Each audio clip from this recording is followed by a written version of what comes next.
우리 성도들이 제 말을 잘 따라주셔서 늘 감사한데 잘 안 따라오는 게 이때 제일 안 따라와요. 저는 분명히 옆에 있는 분들이라고 했는데 왜 뒤에까지 가셔서 인사하는지. 네, 알겠습니다. 몸을 돌리니까 옆에 있군요. 한 번만 더 인사하겠습니다. 죽어도 로마로 갑시다. 옆에 있는 분들에게 하셔야죠.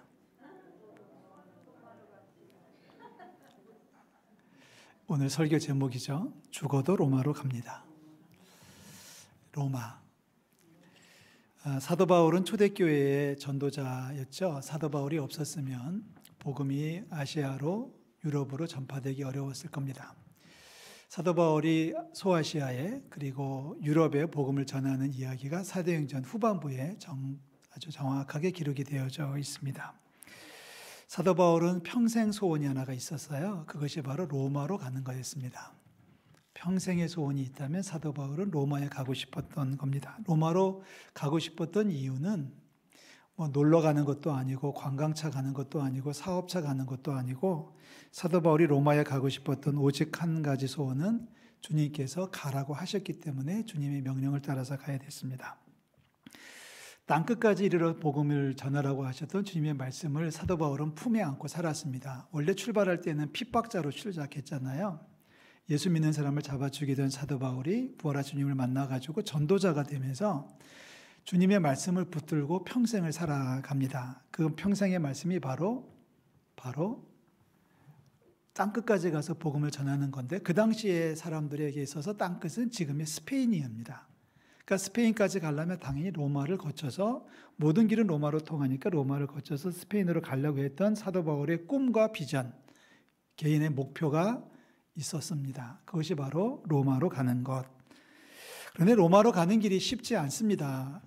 거리도 엄청나게 멀고요. 지금도 비행기를 타고 가도 한참을 가야 되는 거리에 그 당시에는 여객선이 없었습니다.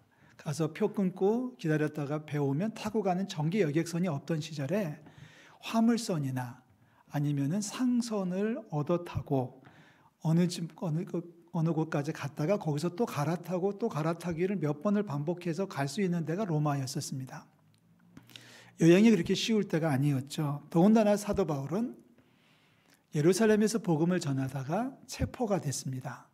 체포가 됐지만 사도 바울은 로마의 시민권을 갖고 있었기 때문에 로마 황제한테 직접 가서 재판을 받겠다고 요청을 하고 그 요청이 받아들여져서 죄수의 몸으로 호송 군인들과 더불어서 이제 배를 얻어 타고서 로마로 가는 길목입니다.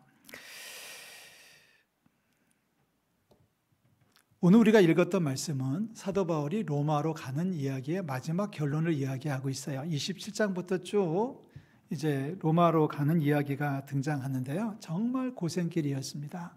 죄수의 몸으로 가기 때문에 인격적인 배려를 받을 수 없었을 것이 분명하고요. 또 하나 배를 타고 가는 중에 엄청난 풍랑을 만나지 않습니까? 저는 배를 그렇게 많이 타본 경험이 없어서 배를 타도 안전한 배만 타지 이렇게 풍랑이 있는 작은 배를 타보지는 못해서 이 형편을 잘 모르겠습니다. 그런데 배를 자주 타시는 분들 이야기를 들어보면 저한테 그러더라고요. 말도 하지 마십시오. 그래서 배를 타고 갈 때 풍랑 만나면 무슨 뜻인지 알 수가 없어요. 말도 하지 말래 가지고요. 저는 개인적으로 하나님의 은혜인지 작은 배를 타고 한참을 가도 멀미를 안 해요. 그래서 남들은 멀미한다고 막 쓰러져 뒹굴고 있을 때 저는 컴퓨터 꺼내놓고 편지를 써도 충분히 저는 쓸 수 있는 그러한 이게 행복인지 뭔지 모르겠습니다. 그러니까 배를 타는 고생을 모르겠는데 사도 바울은 로마로 가는 배를 타고 가다가 풍랑을 만나가지고 14일, 열나흘 동안 하늘을 보지 못했다고 고백합니다. 열나흘 동안 맑은 하늘을 보지 못했고 이게 낮인지 밤인지 배가 깨지는 와중에서 먹지도 못하고 마시지도 못하면서 14일 동안 배가 깨져가는 현장에서 사투를 벌이는 이야기가 27장, 28장에 등장이 됩니다. 어느 날 열나흘째 되는 날 뭔가 한밤중에 뭔가 좀 희미하게 산이 보이는 것 같아서 그게 이제 뱃사람들의 이야기죠. 저게 육지다 해가지고 사람들이 배를 버리고 이제 헤엄을 쳐가지고 육지에 도착을 합니다. 그 섬의 이름을 나중에 알고 보니까 멜리데라고 성경은 기록하고 있어요. 그 섬에 들어가서 간신히 이제 목숨을 연장한 사도 바울, 거기서 석 달 동안을 머물다가 간신히 지나가는 배를 다시 얻어 타고 여기저기를 거쳐가지고 로마에 도착을 합니다.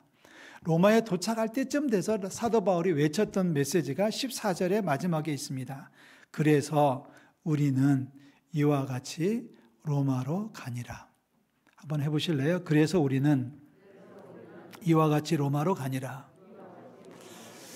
그 앞에 엄청난 어려움이 있습니다. 그러니까 이 말은 뭐냐면 우리는 죽을 고비를 넘고 또 넘어서 그래도 포기하지 않고 낙심하지 않고 어떻게 하든지 죽어도 우리는 로마로 가고 있습니다. 라는 표현을 하고 있는 거예요. 우리 성도들이 역경이 있고 어려움이 있어도 로마에 가시기를 주의 이름으로 축원합니다. 물론 이해를 하시겠죠. 로마에 가자는 것은 놀러 가자, 관광 가자는 뜻이 아니라 사도 바울에게 있어서 로마라고 하는 도시가 인생의 꿈이었고 목표였던 것처럼 우리도 우리만이 가지고 있는 꿈을 이루기 위해서, 목표를 이루기 위해서 힘들고 어려워도 끝까지 가자라고 하는 메시지입니다. 힘들고 어려워도 포기하지 말고 어떤 역경과 핍박에도 불구하고 마지막 목적지를 향해서 꿋꿋하게 달려가는 우리 성도들 되시기를 주의 이름으로 축원합니다. 풍랑을 만나 배가 깨어져도 병에 걸려서 꼼짝 못하는 상황에 이를지라도 난관에 봉착하여 이러지도 저러지도 못하는 상황에 접한다 할지라도 이 일만은 꼭 해내고야 말겠다고 하는 바로 그 일, 사도 바울에게 있어서 로마라고 불렀던 바로 그 자리, 우리 성도들도 달려갈 수 있기를 주의 이름으로 축원합니다. 길을 가다가 조금 힘들다고 해서 주저앉는 것이 아니에요. 길을 가는 중에 옆에 좋은 것이 있다고 해서 마음이 돌아서는 것이 아닙니다. 끝까지 가는 거죠. 끝까지 가는 거죠. 내가 해야 되고 내가 해야만 되는 일이고 하나님이 나에게 맡겨주신 일이기 때문에 달려가야 됩니다. 사도 바울이 빌립보 교회에 하셨던 말씀이 우리들 마음속에 감동이 되지 않습니까? 빌립보서 3장 12절 13절 말씀 다 같이 읽습니다. 내가 이미 얻었다함도 아니요 온전히 이루었다함도 아니요 그것을 잡으려고 달려가노라. 형제들아 나는 아직 내가 잡은 줄로 여기지 아니하고 오직 한 일 즉 뒤에 있는 것은 잊어버리고 앞에 있는 것을 잡으려고 표대를 향하여 그리스도 예수 안에서 하나님이 위에서 부르신 부름의 상을 향하여 달려가노라. 아멘. 달려간다라고 하는 표현은 산책하면서 조깅하듯이 어슬렁어슬렁 걸어가는 것이 아니라 목표 지점에서 땡 하는 총성과 함께 쏜살같이 달려가는 모습을 이야기합니다. 단거리 경주 때 쓰는 표현을 쓰고 있어요. 목표는 분명합니다. 목표는 분명하죠. 그리스도 예수께 잡힌 바 된 그것이고요. 오직 한 일 뒤에 있는 것은 잊어버리고 앞에 있는 것이라고 표현이 되어져 있고요. 그것이 바로 그리스도 예수 안에서 하나님이 부르신 부름의 상이라고 했고 한 단어로 요약하면 표대라고 표현하고 있습니다. 표대를 향해서 좌로나 우로나 치우치지 아니하고 부지런히 달려가는 우리 모든 성도들 되시기를 주의 이름으로 축원합니다. 어떤 일을 목표로 삼고 있는지 모르겠습니다. 어떤 분은 사회 공직에 계시다가 사업을 시작을 하셨는데 사업을 시작하실 때 왜 사업을 하냐? 공직에 있다가 은퇴하면 좋은데 그랬더니 하시는 말씀이 하나님 앞에 기도하면서 받은 사명이 있다는 거예요. 그 사명이 무엇이냐면 바로 선교지의 교회를 100개를 세우는 거였습니다. 하나도 어려운데 100개를 세우는 일을 하자고 하니 봉급 받아가지고는 어림도 없어서 사업을 시작했다. 그리고 지금 한 20년 정도 흐른 시점에 70 몇 개를 세우신 것으로 알려지고 있습니다. 이게 그분에게는 표대예요. 어떤 권사님은 아이들 다 키우고 나니까 하나님 앞에 그 받은 은혜가 너무 감사해서 뭔가 보답하고 싶은 마음이 있다고 하시면서 이런 계획을 알려오셨습니다. 어려운 아이들, 초등학생들을 선발해서 대학 때까지 학비를 지원하겠습니다.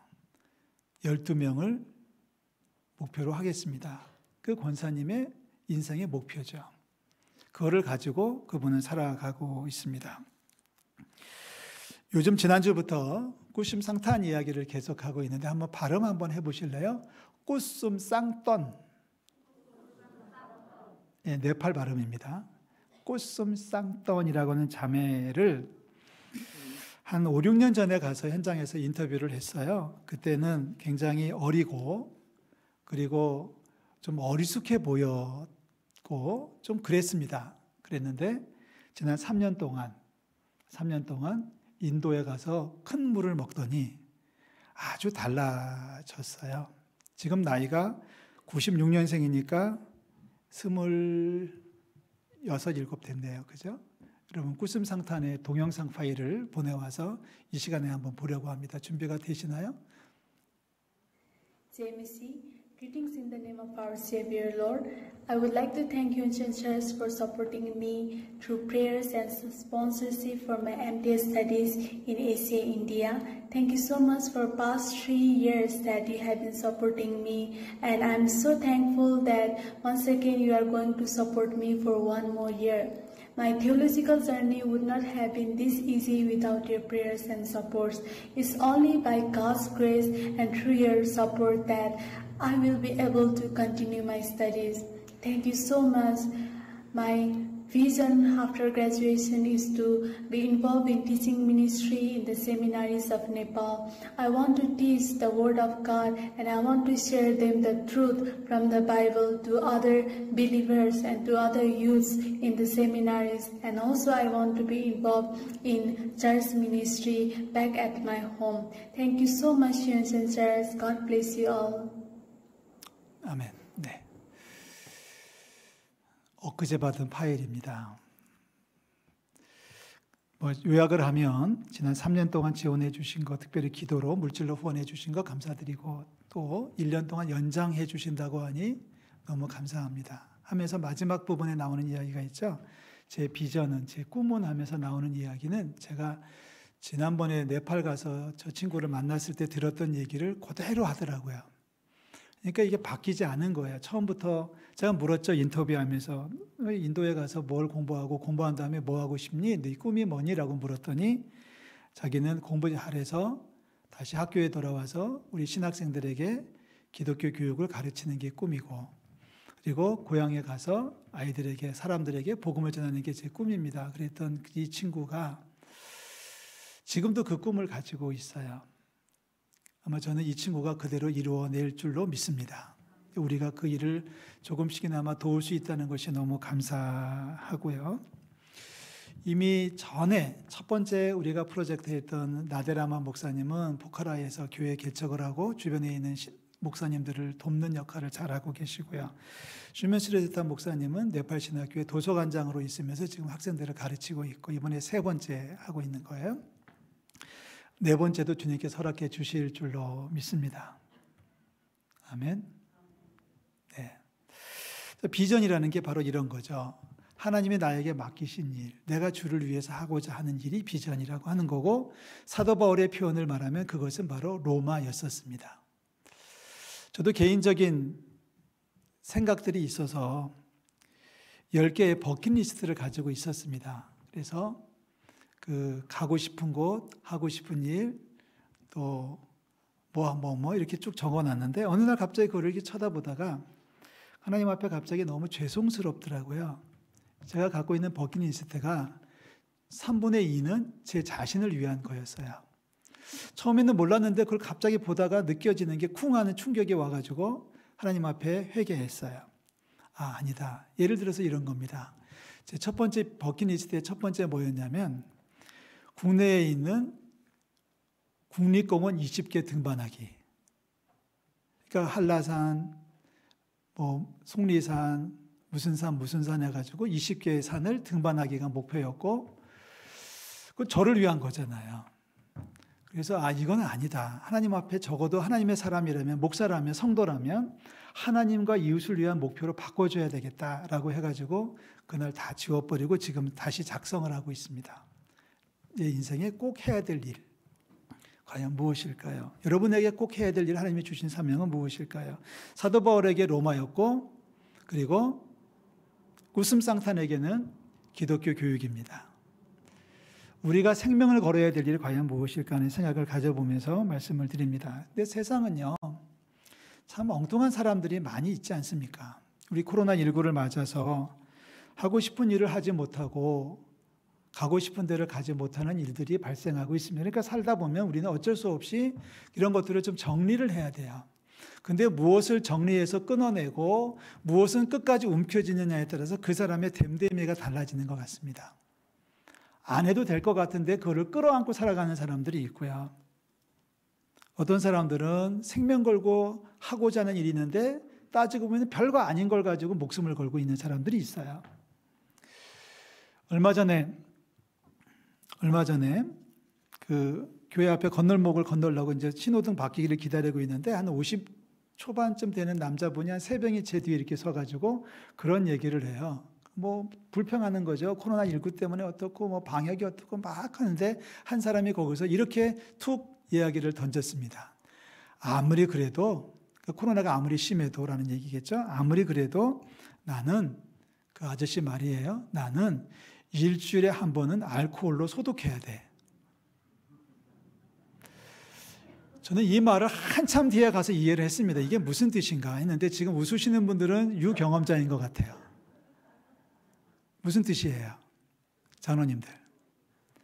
알코올로 소독한다는 게 어디를 소독하는 거겠어요? 그 알코올은 뭐겠어요? 이 사람 너무 잘하시는 게 저는 걱정됩니다. 우리 성도들. 일주일에 한 번은 술을 마시겠다는 뜻이에요. 그래서 아직까지 그런 사람들 때문에 그런 버릇과 습관을 끊어내지 못하고 있기 때문에 요즘 아직까지도 유흥업소가 호황을 누리고 있는 것 같아요. 좀 안 했으면 좋겠는데 말이죠. 언젠가는 엘리베이터를 타고 지하로 내려가는데 제가 가려고 하는 목적지는 사우나는 지하 2층에 있고요. 그리고 그곳은 지하 3층에 있어서 가끔씩 거기를 이제 오후 시간 늦게 가면은 거기 가는 사람들하고 같이 어울려서 내려가야 돼요. 그러면 그 짧은 시간에 그분들이 하는 이야기를 듣습니다. 이렇게 얘기하더라고요. 한 50, 60 대신 여자분들이 하는 이야기, 이런 얘기를 하시더라고요. 여러분 맞춰보세요. 야, 오늘 오래간만에 뭉쳤으니 발바닥에 땀 좀 내자. 무슨 뜻이에요? 지하 3층 건물에 뭐가 있을까요? 모르겠습니까? 모르시는 척 하는 겁니까? 정말 모르시겠습니까? 그 건물 지하 3층에 나이트클럽이 있어요. 3층에 있는지 2층에 있는지 하여튼 거기 있어서 가다 보면 그런 분들을 많이 만나고 주로 그분들 보면은 남자분들도 구두도 다 하얗고 바지도 하얗고 아니면 빨갛고 뭐 그래요. 그러니까 발바닥에 땀을 낸다는 것은 비빈다는 얘기고 비빈다는 얘기는 춤춘다는 얘기예요. 이제 이해가 되시나요? 왜 그러는지 모르겠어요. 뭐 당신들 나름대로의 원인도 있고 이유도 있고 목적하심도 있겠지만 목사의 소견으로는 이해하기 어렵습니다. 왜 이럴 때 그런 것들을 절제하지 못하나? 저는 성도 여러분, 지난 1년 4개월 동안에 하고 싶은 거를 못 하시면서 살아오셨을 겁니다. 전에 같으면 아무 문제 없이 했던 일인데 이제는 감염 위험도 있고 이제는 시간도 안 되고 이제는 돈도 안 돼서 못 하시는 것들이 많이 있죠. 저도 못하는 것들이 몇 가지가 있더라고요. 말씀을 준비하면서 이렇게 정리를 좀 해보니까 제가 지난 1년 4개월 동안 못한 것 중에 하나가 사우나 가지 못하는 겁니다. 지난 1년 4개월 동안 한 번도 사우나를 들어가 보지는 못해서 제 몸이 좀 문제가 있을 것 같아요. 그래서 집에서 열심히 씻고는 있지만 전에는 일주일에 한 번은 갔었거든요. 제가 가끔씩 시간 내서 가는 것 중에 하나가 1년에 한 2번 정도는 영화를 봤고요. 1년에 한 번이나 2번 정도는 프로야구 경기를 보러 갔는데 요즘은 근처도 못 가고 있어요. 답답해요. 그런데 하지 않고 끊을 수밖에 없습니다. 얼마 전에 무슨 뉴스를 보는데 신기한 뉴스가 나오더구만요. 1년에 몇 차례씩은 공중부양을 해야 되는 사람들이 있다는 거예요. 오늘 이상한 말 많이 나오네요. 1년에 몇 차례 공중부양을 한다는 건 뭐냐면 비행기를 타야 되는 사람들입니다. 비행기를 못 타고 외국을 못 나가니까 외국여행을 못 하니까 인천공항에서 비행기를 타고 1시간 혹은 2시간 동안에 빙 한 바퀴 돌고 다시 그 출발선으로 떨어지는 프로그램이 있더구만요. 그래서 전 모르겠어요. 무슨 이유가 있고 무슨 사연이 있겠습니다마는 그런 정도는 좀 정리할 수 있지 않을까. 그런 것들은 좀 유보할 수 있지 않을까. 목사의 소견으로는 그렇다는 얘기입니다. 기왕에 말이 나왔으니 우리 성도들이 꼭 기억하고 따라주셔야 될 말씀을 몇 가지만 정리를 해봤습니다. 뭐 약을 먹을 거냐 말 거냐, 사우나에 갈 거냐 말 거냐, 영화를 보든지 말든지 그건 알아서 하십시오. 그거는 개인의 문제이고, 다만 신앙적 문제를 말씀드린다면 하나님과의 관계를 유지하기 위해서 하나님의 제자, 그리스도의 제자로 살아가시려고 마음을 먹고 출발하셨다면, 적어도 그리스도의 이름으로 세례를 받고 하나님 나라의 소망을 두고 살아간다면, 하나님의 살아계심을 믿고 있고 하나님을 찾는 자들에게 하나님께서 상 주신다는 사실을 분명히 믿는다면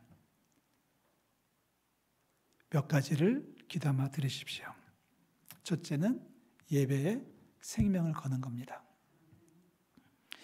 예배에 생명을 걸어야 됩니다.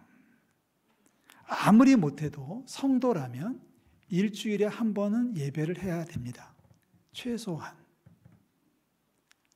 요즘같이 코로나 때문에 어려움이 있어서 온라인으로 예배한다고 합니다. 온라인으로 예배한다 할지라도 예배에 집중해야 되고요. 온라인으로 예배를 하더라도 제 마음은 그렇습니다. 한 달에 한 번은 현장에 오셔야 됩니다. 그래야만 믿음을 지킬 수가 있습니다.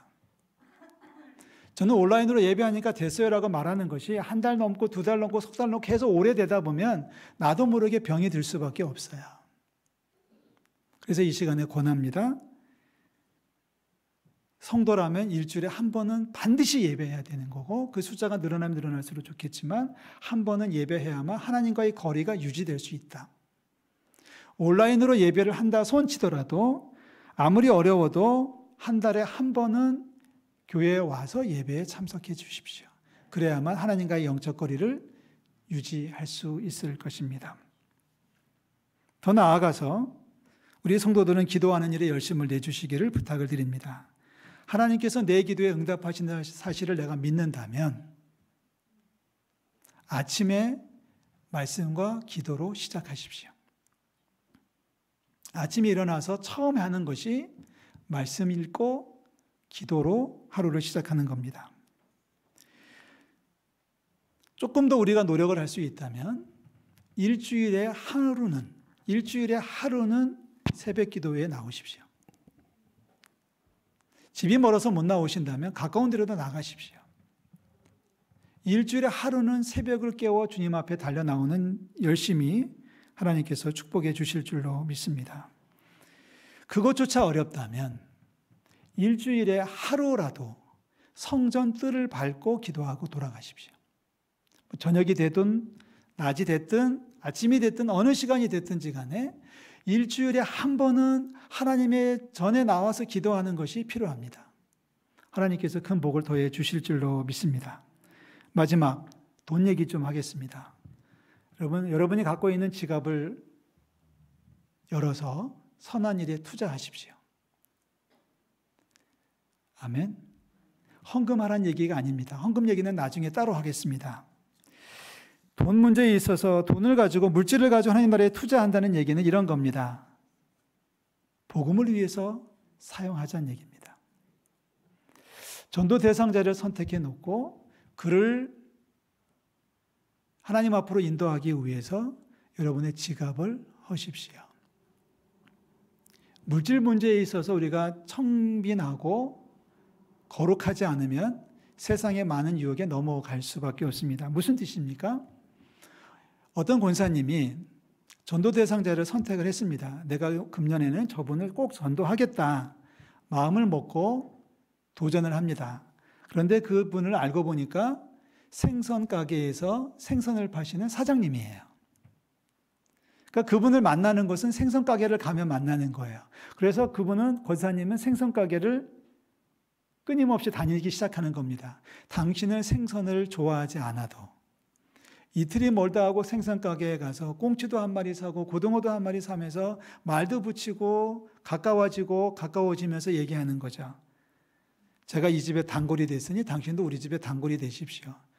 그러니까 아주머니는 뭐 하시는데요? 그랬더니 저는 장사는 안 하고요. 사업은 안 하고요. 저는 교회를 나가는데 교회에 등록해 주세요. 단골. 그래서 전도하잖아요. 이 물질이 쓰여질 때 주님께서 영광 받으실 줄로 믿습니다. 할렐루야. 돈 문제 나오니까 긴장하지 마십시오.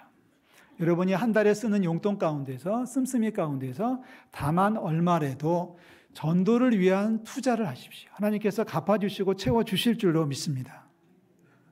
자, 전도를 위해서 투자한다는 게 그런 뜻이잖아요. 제가 어느 날 선물을 사가지고 어떤 사람에게 갖다 드리면서 이번 인사발령 때 저를 좀 신경 써 주십시오라고 말하면 뇌물입니다. 그렇게 말하면 뇌물이겠죠. 그런데 전도를 위해서 접근해서 선물도 드리고 뭣도 해드리고 친절하게 하고 사랑도 나누고 축복도 해주고 하다 보면서 점점점 가까워져서 그분을 결정적 순간에 하나님 나라로 인도하는 것이 바로 전도입니다. 그 비용을 쓰는 데에 아까워하지 마시기를 주의 이름으로 부탁을 드립니다. 힘들고 어렵습니다. 일주일에 술 한 잔씩은 해야 된다고 말하는 사람들이 있습니다. 우리는 그 사람을 술꾼이라고 부릅니다.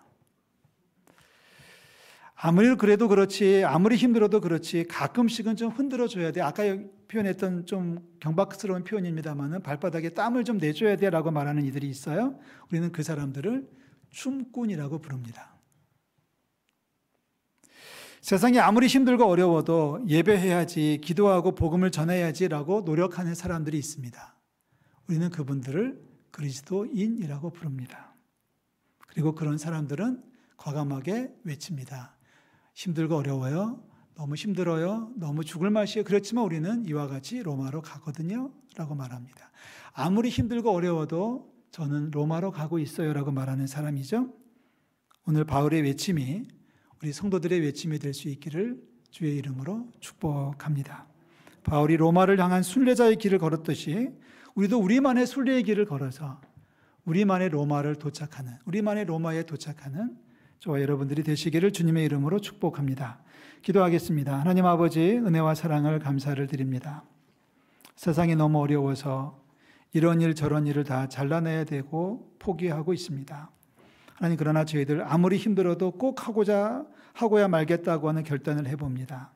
바울에게 있어서 로마로 가서 땅끝까지 이르러 복음이 증거되어지는 것이 바울에게 이상 최대의 사명이었던 것처럼 구슴상탄이 그 먼 인도 땅까지 가서 이방 나라에서 공부하면서 신학을 연마하고 있는 것이 바로 기독교 교육에 대한 비전을 품고 있는 것처럼 아버지, 오늘 저희들에게도 비전을 허락하셔서 하나님 앞에서 꼭 이루고야 말겠다고 하는 결단을 할 수 있도록 아버지여 역사하여 주시옵소서. 우리만의 로마로 가기를 원합니다. 하나님, 우리만의 로마로 달려가기를 원합니다. 방향을 놓치지 말게 도와주시고 세상에 휩쓸리지 말도록 도와주시고 예배자로, 기도자로, 전도자로 세워주심에 하나님의 뜻을 이 땅에 이루어나가는 저희들 다 될 수 있도록 주여 역사하여 주시옵소서. 그래서 우리는 이와 같이 로마로 갑니다라고 고백했던 사도 바울의 고백이 오늘 우리 은천 공동체의 고백이 되게 도와주시고 우리 모두의 신앙적 결단이 될 수 있도록 아버지여 역사하여 주시옵소서. 하나님 함께해 주실 줄로 믿습니다. 주님 도우시고 주의 뜻을 이 땅에 이루기 위해 평생을 노력하는 생명을 걸고 살아가는 저희들 다 될 수 있도록 주여 복내려 주시옵소서. 예수 그리스도의 이름으로 기도하옵나이다. 아멘.